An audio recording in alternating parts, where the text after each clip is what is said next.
Sampai sekarang pun dikaji ulama.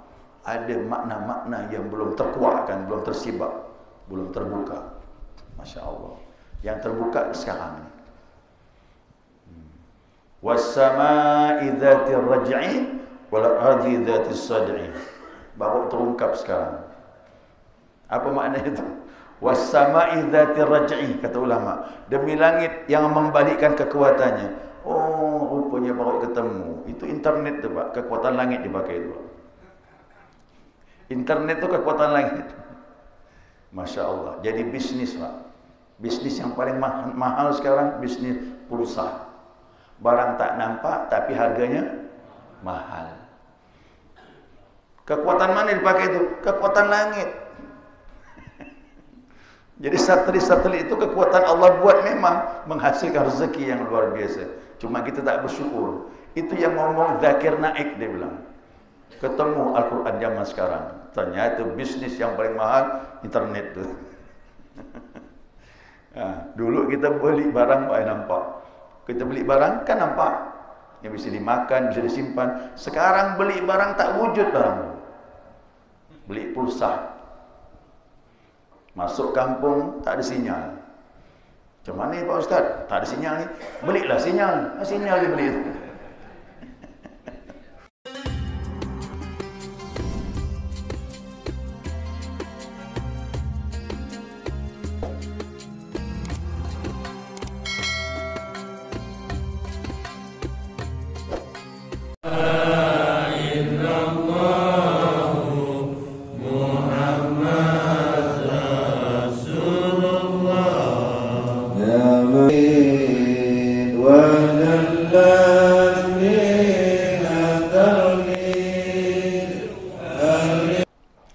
Bismillahirrahmanirrahim. Alhamdulillahirabbil alamin. Allahumma salli ala nuril anwar wasiril asrar wa tiryakil aghyar miftahi babil yasar sayyidina wa maulana Muhammadin al-Mukhtar wa alihi al-athhar wa ashabil aghyar adada ni'amillahi wa ibadalih. Subhanaka la ilma lana illa ma 'allamtana innaka antal alimul hakim. Allahumma dzakirna ma nasina wa 'allimna ma jahilna wa la haula wa la quwwata illa billahil 'aliyyil 'azim.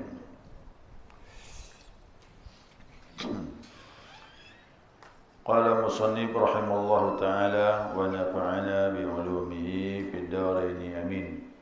Jamaah salat subuh rahimakumullah. Assalamualaikum warahmatullahi wabarakatuh. Alhamdulillah, senantiasa kita maturkan pujian dan syukur kita kepada Allah atas limpahan rahmah hidayahnya. Subuh ini kita dapat melanjutkan kajian kita, mudzakarah kita, panduan kitab Miftahul Jannah. Lanjutan mengenai sifat sidqun atau sifat sidik bagi Rasul. Yang lalu ada firman Allah, ya, firman Allah Subhanahu wa taala itu merupakan dalil, ya, dalil yang kuat bahwasanya ya, para rasul itu diutus oleh Allah Subhanahu wa taala dengan membawa sifat sidqun, ya, sifat sidik. Kata Allah, sadaqa abdi fi kulli ma yuballighu anni. Ya, telah benar hambaku, kata Allah, dari segala apa yang disampaikan dariku. Ini pernyataan Allah ni, ya. Kalau Allah dah menyatakan seperti itu, telah benar hambaku, maksudnya para rasul, para utusan Allah Subhanahu wa taala menyampaikan apa yang datang dari aku. Kalau begitu, perkataan siapa lagi yang paling benar kalau bukan perkataan Allah? Al-Quran lagi yang menjelaskan, wa man asdaqu minallahi qila. Ya.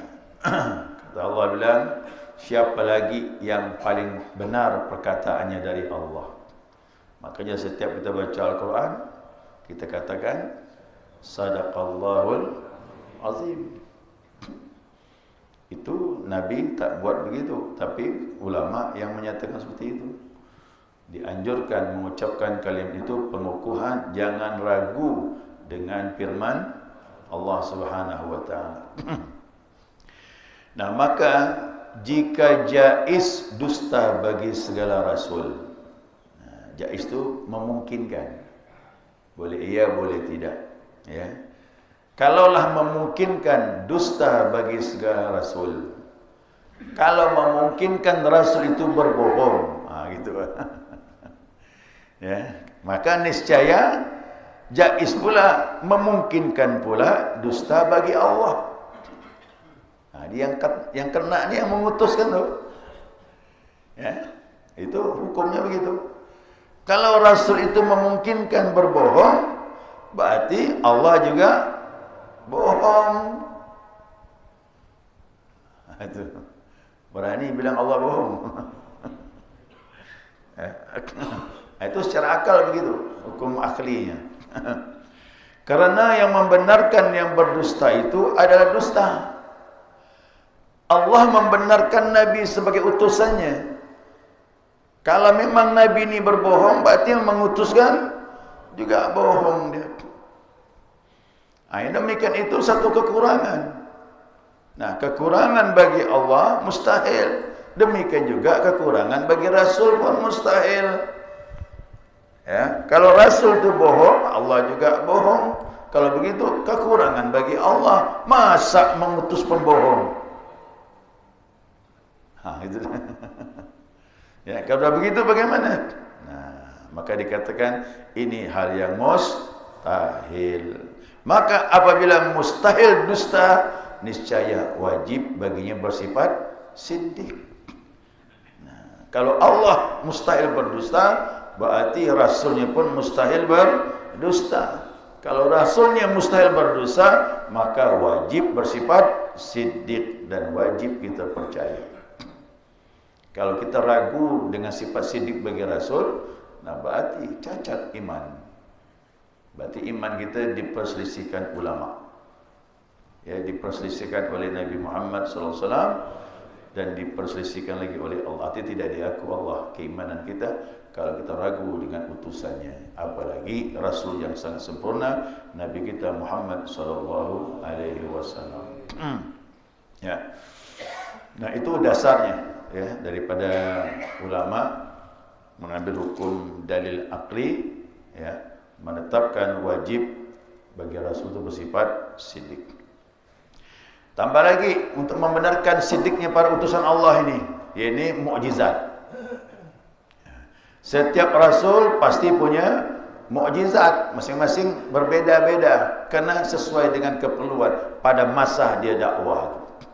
Ya. Nah, mukjizat itu suatu pekerjaan yang menyalahi adat. Nah, apa itu? Kebiasaan sehari-hari. Muncul mukjizat tidak biasa. Seperti Nabi Musa, kan tidak biasa. Apakah biasa orang bisa membelah laut dengan tongkat? Tak biasa. Tapi itu terjadi ya pada Nabi Musa alaihissalam. Apalagi mukjizat Nabi Musa itu melawan sihir. Zaman itu luar biasa ilmu sihir. Bahkan Firaun pun punya ya, ahli-ahli sihir yang handal yang diletakkan di istana. Tapi dengan mukjizat Nabi Musa alaihissalam, ya, ahli sihir itu merentangkan tali jadi ular. Nabi Musa tongkatnya dilepaskannya tuh jadi ular, lebih besar lagi daripada ular itu. Bahkan dimakannya ularnya ahli sihir Firaun itu dimakan habis. Gimana tu? Bingung kan? Firaun terkesima. Wah, ini luar biasa lagi. Ini melebihi ahli sihir. Bedanya apa? Ahli sihir itu permainan syaitan. Tapi kalau mukjizat itu muncul dari Allah Subhanahu wa taala. Mana mungkin bisa muncul kekuatan menyalahi kekuatan Allah Subhanahu wa taala. Nah, itu namanya kebiasaan-kebiasaan yang menyalahi adat disertai dengan dakwah. Jadi mukjizat itu penguat dakwah para utusan Allah Subhanahu wa taala. Nabi Isa juga begitu. Nabi Isa mempunyai kelebihan. Apa kelebihannya? Menyembuhkan penyakit, mengalahkan tabib-tabib pada masanya. Penyakit belang tak sembuh, sembuh dengan dia. Penyakit yang lain lebih ringan lagi, dengan dipegang dengan Nabi Isa alaihissalam sembuh. Nah, itu Mukjizat, ya, diberikan Allah Subhanahu wa taala. Bagaimana mukjizat Nabi kita Muhammad sallallahu alaihi wasallam? Apa kelebihannya? Banyak. Cuma yang terindah itu sampai sekarang yang kita saksikan yaitu Al-Quran. Mukjizat Nabi banyak. Belah bulan, pelepah kurma bersaksi depan Nabi, pohon dipanggil datang, membelah tanah. Banyak, ada lebih 200 mukjizat Rasulullah SAW. Tapi itu tak kita saksikan, cuma kita baca saja. Tapi mukjizat yang kita saksikan yaitu Al-Quran. Apa sebab? Di masa Nabi itu ahli syair itu luar biasa, ahli bahasa. Makanya bahasa yang tertinggi bahasa Arab. Nanti di akhirat, nanti di surga bahasa Arab. Jadi bapak ibu jangan khawatir, yang tak pandai bahasa Arab nanti di sana bahasa Arab sana. Ya. Jangan berkecil hati. Ya. Orang Cina mau alap masuk Islam, kalau masuk surga di sana bahasa Arab, hilang bahasa Cina.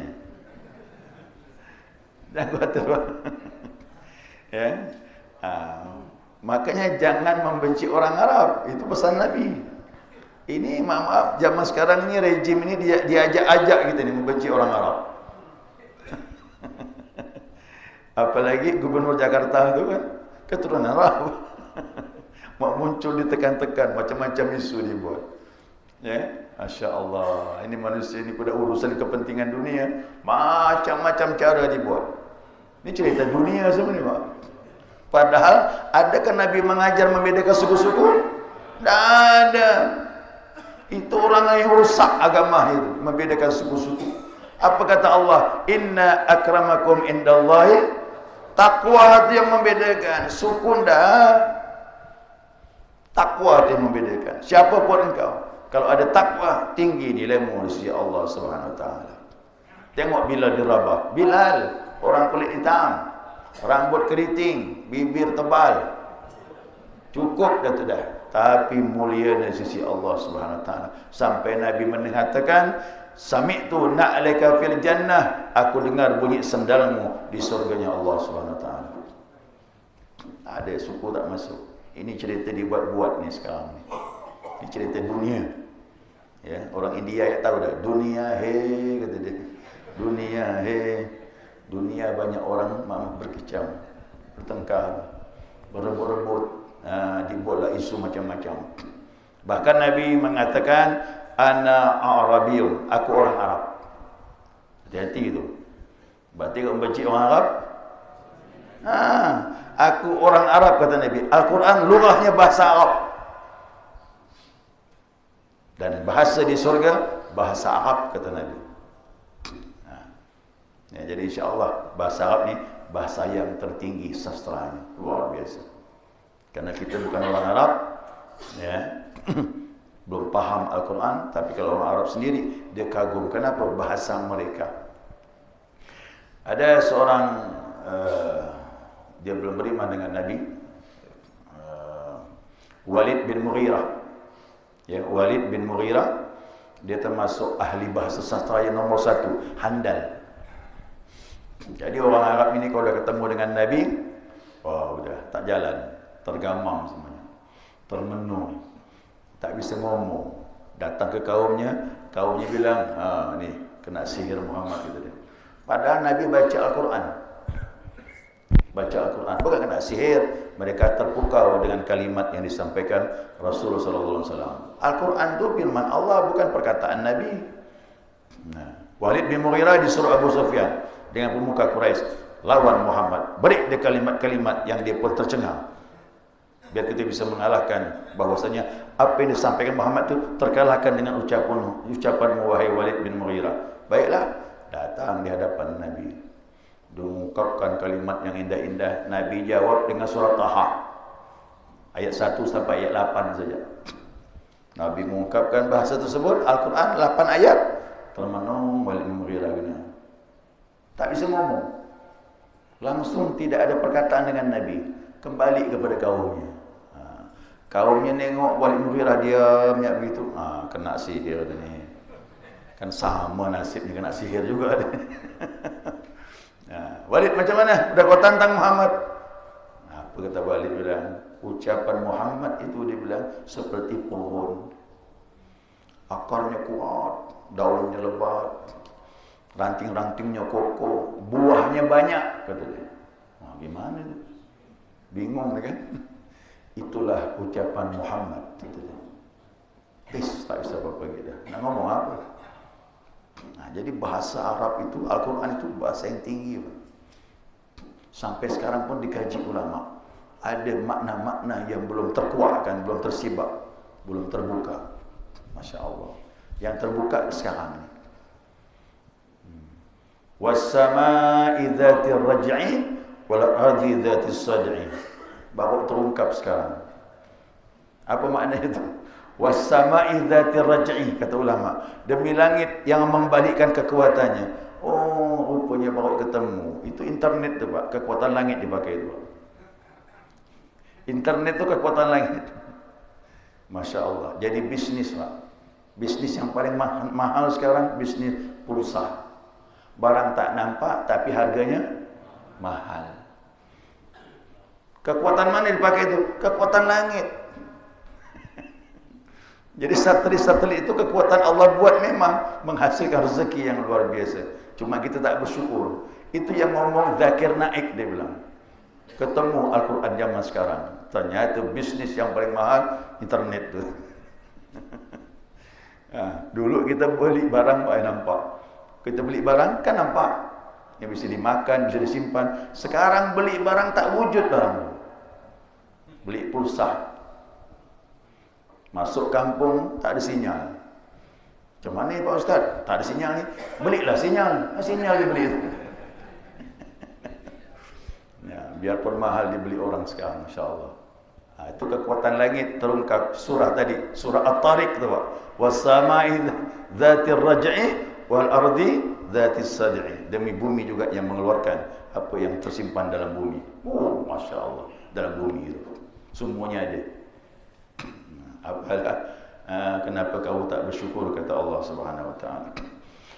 Nah, jadi rasul-rasul mereka membawa mukjizat itu sebagai pembuktian bahwa dia utusan Allah Subhanahu wa taala. Makanya khariqul adah, hal yang aneh itu ada 4. Yang pertama yang muncul dari nabi namanya mukjizat. Yang kedua muncul dari seorang wali Allah namanya karamah. Yang ketiga muncul dari orang mukmin namanya ma'unah, pertolongan Allah. Yang keempat muncul dari orang maksiat atau orang yang kafir namanya istidraj. Yang keempat ni kita takut ni. Allah kasih tambah jauh. Termasuk rezeki, hati-hati. Nyaman ya rezeki itu dapat. Tapi dia tambah jauh dari Allah. Hati-hati istidraj.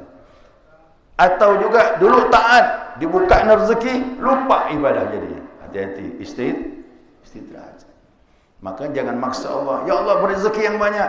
Nanti kalau banyak dapat, kalau lupa ibadah. Oh yang mana? Mau rezeki banyak lupa ibadah, mau sedang-sedang saja tapi istiqamah ibadah. Hati-hati. Kita tidak masalah, tidak nolak. Beri banyak boleh, tapi ibadah tak tinggal. Itu berarti sudah siap. Ya. Berarti sudah siap.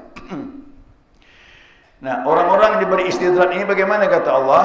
Falamma nasu ma dzukiru bihi, maka tatkala kami lupakan mereka dengan apa peringatan yang datang kepada mereka, nah, fatahna alaihim abwaaba kulli syai', kami bukakan kepada mereka semua pintu-pintu segala sesuatu, kekayaan berdatangan.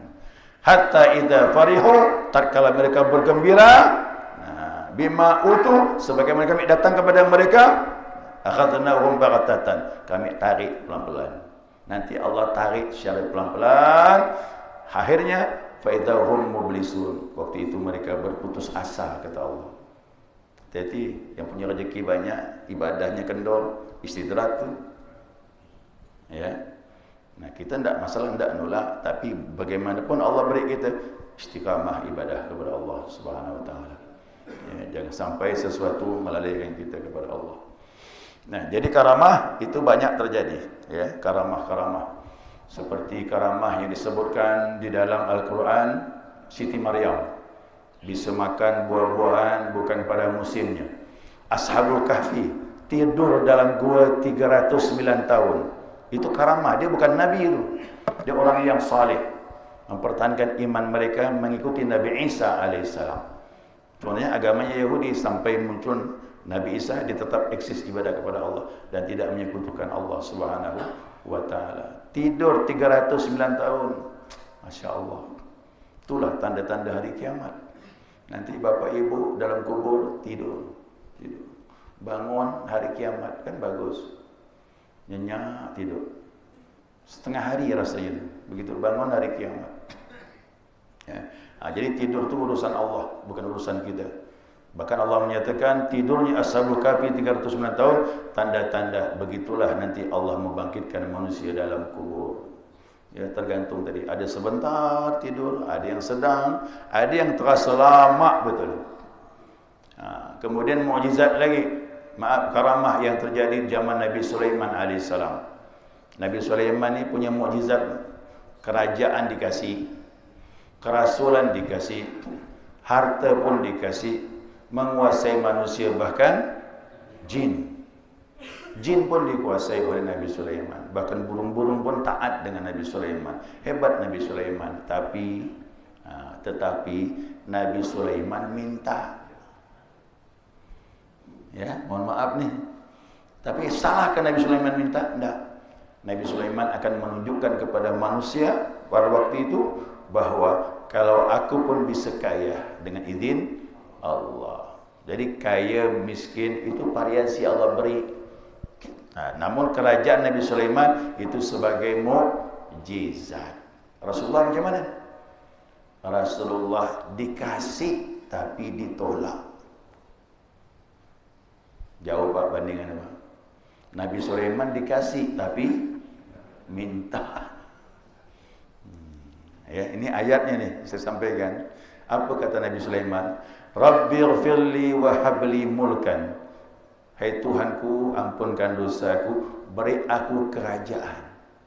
Tapi bagus pula, belum minta tu minta ampun loh.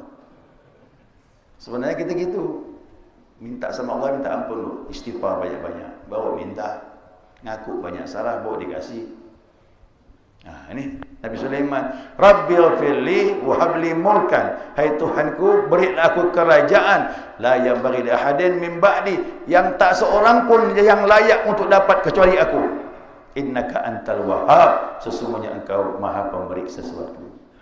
Dapat dikasih raja, rasul, apalagi menguasai, kaya lagi, menguasai jin dan manusia, bahkan binatang-binatang pun tunduk dengan Nabi Sulaiman alaihissalam.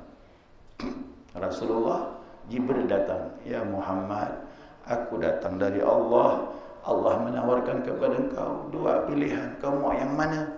Rasulan mulkan, rasulan abdan. Rasul sebagai raja atau rasul sebagai hamba?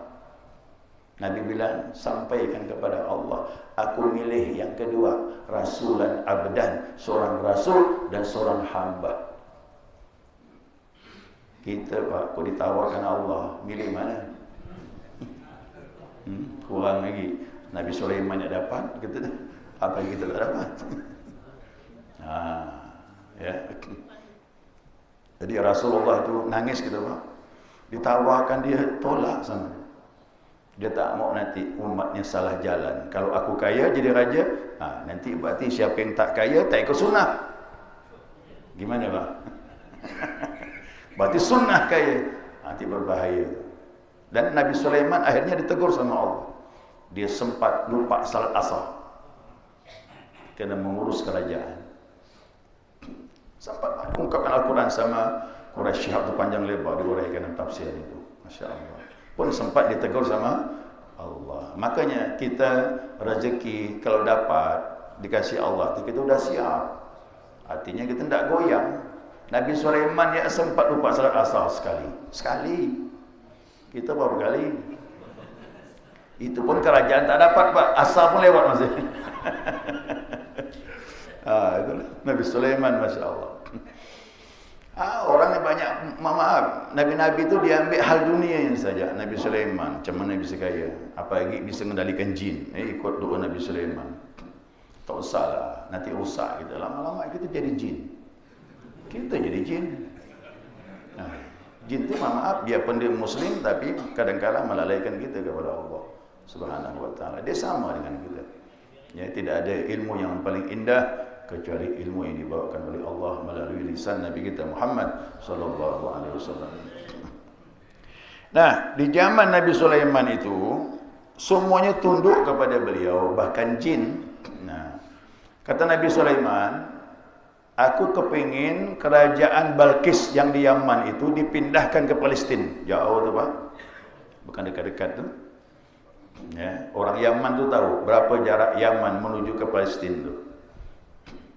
Nah, kerana di sana dapat berita ada seorang ratu perempuan Balkis. Nah, yang dia masih menyembah matahari. Nah, aku mau ambil dia dapat hidayah Allah supaya menyembah Allah. Kau dapat pindahkan istananya ke sini. Masya Allah, pindahkan. Jin muncul, jin Ifrit. Jin Ifrit pun tunduk dengan Nabi Sulaiman. Maka orang tua-tua dulu, kau tengok anak nakal, Ifrit kau ni. Jangan ucap begitu, nanti anak nakal betul. Ya, jin Ifrit itu, dia kadang tak Muslim. Makanya saya kalau mau ruqyah, lebih sulit mengeluarkan jin Ifrit daripada jin kafir. Kalau jin kafir, ayat mengenai zakat dia sudah melepar dia. Apa ayat mengenai tauhid? Ayat mengenai zakat melepar dah dia. Pernah saya punya paman tu ngobat orang kesurupan. Saya diam ya. Saya di dinding lemari itu ada ayat mengenai zakat. Wa anfiqu mimma razaqnakum. Saya baca gitu. Hendaklah kalian menginfakkan rezeki kalian yang apa berikan kepada kalian. Melepar jin tu. Panas kata dia. Ayat zakat tu. Kau jin kafir mudah mengeluarkannya. Kau jin Islam, aduh, jin Ifrit tu. Susah kita ngadap. Kita baca ayat, dia baca juga. Benar. Sampai setengah jam belum keluar lagi. Karena 1 jam Pak, habis mulut ni ngomong ni, baca ayat. Makanya saya tak mau ruqyah kita, capek, waktu habis. Hilang ngajar saya. Kalau ada nanya, Pak Ustaz ruqyah, saya suruh ustaz yang khusus mengenai ruqyah. Habis waktu. Saya tak mau lagi dah ruqyah. Setengah jam, 1 jam. Ya. Tapi kalau guru-guru kita tak perlu banyak-banyak baca ayat. Baca bismillah, keluar dah jin tu. Jin tu keluar baca bismillah. Imam Ahmad bin Hanbal, sandal ya bisa mengeluarkan jin. Orang kesurupan, Imam Ahmad lagi ngajar. Imam ada kesurupan. Kau ambil sandal tu. Sandal ni. Pukulkan ni. Pukul kan. Tas, keluar jin tu. Sandal tu, belum orang ni. Itu enak para wali lah. Tak perlu pakai bacaan lagi dah. Ya, para wali tak perlu pakai bacaan lagi dah. Barang-barang dia ya dah bawa berkah. Muncullah jin Ifrit dari ini.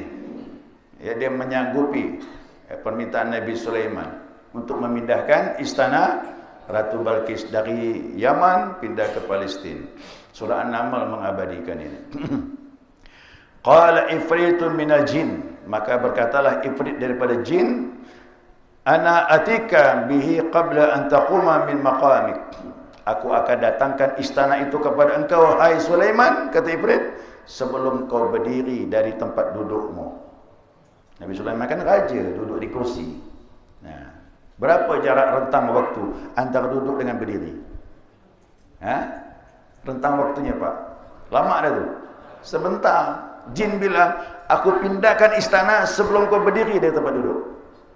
Masya Allah. Dia bilang, wa inni alaihi laqawiyyun amin. Aku yang seperti itu sangat dipercaya dan kuat. Artinya dia mampu. Nabi Sulaiman tak meragukannya jin. Dulu ingat tak yang cerita seorang pangeran zaman Hindu ingin menyunting anak raja zaman Hindu dulu. Syaratnya apa? Buat 1000 candi. Buat 1 malam. Kisahkan begitu. 1 malam mampu dia. Jin dikerahkan semua. Jin dikerahkannya semua tu. Kemudian di samping Nabi Sulaiman ada hamba yang saleh. Dia juga menawarkan dengan Nabi Sulaiman. Namanya Asib bin Barkhiyah. Asib bin Barkhiyah ini wali Allah. Dia belajar ilmu sehingga dekat dengan Allah, dengan juga kena berdekat dengan Nabi Sulaiman alaihissalam. Qala alladhi indahu ilmun minal kitab. Dan di sisi Nabi Sulaiman kata Allah, ada seorang hamba Allah diberi ilmu kitab. Iaitu seperti kita Al-Quran lah. Dulu kitab siapa? Kitab Zabur. Atika bihi qabla antar tadda ilaika tarfud. Aku akan datangkan istana tersebut ya Sulaiman, kata Asif, sebelum mata kau berkedip. Sebelum mata berkedip, lebih cepat lagi dari Jennifer. Akhirnya Nabi Sulaiman menerima yang kedua. Asif berkhiyar. Dengan izin Allah, kekuatan ilmunya, dia pindahkan istana tersebut sebelum mata berkedip. Masya Allah. Itu Al-Quran yang bilang, mustahil nih. Jangan bilang mustahil. Allah punya mau. Karamah itu kan milik Allah. Wali Allah cuma menjalankannya. Itu hal-hal yang aneh dalam Al-Quran itu banyak. Tentang masalah karamah. Maka karamah dibenarkan. Yang tak boleh, istidraj. Ada lagi satu ma'unah. Orang mukmin. Nah, orang mukmin ini diberi Allah pertolongan dengan doa mereka. Seperti umpamanya ada yang sakit, tolonglah Ustaz, bacakanlah, kasih minum sembuh. Itu namanya ma'unah. Dengan doanya tadi hajat tercapai, itu namanya ma'unah. Dan ini pun dibolehkan. Ya, ma'unah dengan izin Allah. Tapi yang berbahaya istidraj. Ya, mudah-mudahan Allah jauhkan dari istidraj. Ada seseorang belajar istidraj, Pak. Ya, dia punya cincinnya bisa bergerak naik ke atas gini. Terawang-awang, orang kagum, istidraj. Yang punya guru silat lagi. Yang punya guru silat. Sampai ke saya itu, cincin bisa naik gini. Saya bilang istidraj, permainan sihir jin. Nah, si murid tak faham. Hebat guru aku ni. Aduh, saya bilang, cerita cincin pun. Kita ni nak ibadah kepada Allah, cuma kita tak faham. Nah, makanya kata Abu Yazid, kalaulah kau melihat orang terbang kayak burung, berjalan di atas air, kau lihat dia pegang ni dua ni, Al-Quran dan hadis. Taat dah dia, istiqamah dah dia ibadah. Kalau udah itu berarti istidraj. Nah, yang penting kita istiqamahnya ibadah, bukan karamahnya. Ya, kalau menurut kita punya guru mursyid, ya, Abah Hanum, itu ada buku maklumat. Saya ada dapat buku maklumat kecil. Itu bagus, Pak. Ya, saya beli ada 2. Satunya dikasih sama Abah Ali itu. Baca ini maklumat dari Abah tentang maunya mursyid itu dalam amaliyah tadi. Di situ termasuk maklumat yang kesekian kalinya itu disebutkan, ya, menceritakan tentang apa yang kita dapat dalam berzikir, termasuk karamah yang kita miliki. Kalaulah terjadi tanpa pengetahuan orang, jangan diceritakan sama orang lain. Bilang begitu. Kalau diceritakan sama orang lain, itu seperti headnya perempuan. Perempuan lagi head gimana? Kotor, tak bisa disentuh, tak boleh salat. Seperti itulah dalam tariqah. Menceritakan sesuatu pemberian Allah, menceritakan karamah yang tak diketahui orang lain, itu seperti perempuan haid. Luar biasa sindirannya. Berarti ditutup rapi-rapi, tak perlu kita ungkapkan. Biarlah kita yang tahu antara kita dengan Allah. Tapi kalau karamah orang lain yang tahu, mau diapakan? Muncul karamah, ada orang tahu, ya mau diapakan? Tapi ingat, para aulia yang sempurna itu, karamah tersebut tidak menjadikan hatinya berpaling dari Allah. Dan makanya istiqamah itu lebih baik daripada karamah. Ya, saya kira itu sudah dapat dipahami. Jadi kebenaran para rasul itu ditopang dengan mukjizat.